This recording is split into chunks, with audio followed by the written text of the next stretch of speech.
Bon, je dirais que la nouvelle gestion est un peu bizarre parce qu'on a pris déjà à peu près 3 mois pour pouvoir mettre les institutions en place.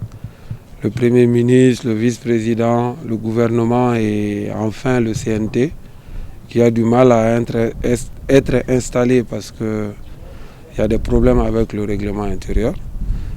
Bon, on remarque beaucoup de tâtonnements au niveau de la gouvernance, mais peut-être qu'à partir du mois de janvier, on va voir qu'est-ce qui va se passer après la mise en place du CNT. Bon, si vous voyez que le président Ibrahim Boubacar Keïta est parti, c'est parce qu'il y a des problèmes.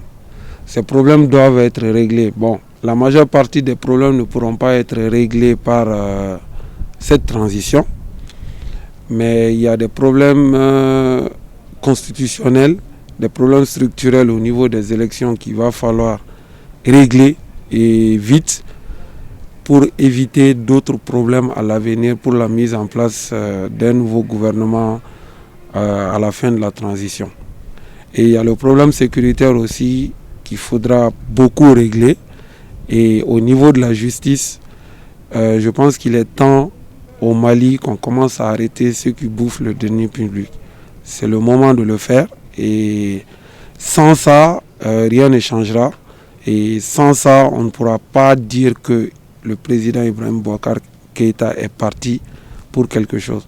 Ça veut dire qu'il est parti pour rien. Parce qu'il est parti parce qu'il y avait trop de gaspillage, il y avait trop de détournement de fonds et le pays n'était même pas géré. Donc si on arrive quand même à prendre les dossiers qui sont au niveau du vérificateur, commencer à arrêter les gens, nettoyer l'espace politique malien, je pense que la transition servira à quelque chose.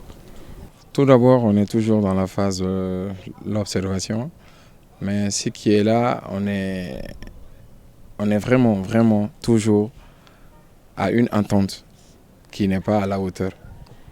Toujours la transition, elle n'est pas à la hauteur des besoins.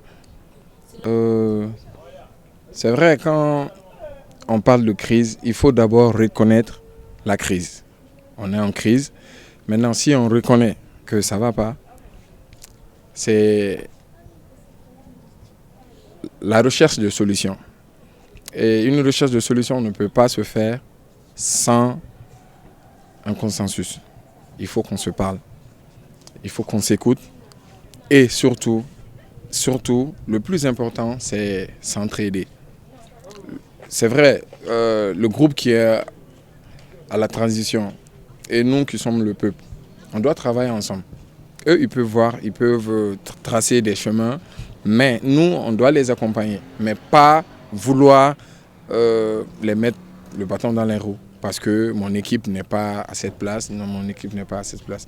Donc, en conclusion, c'est qu'il faut que tous les Maliens et les Maliennes soient unis.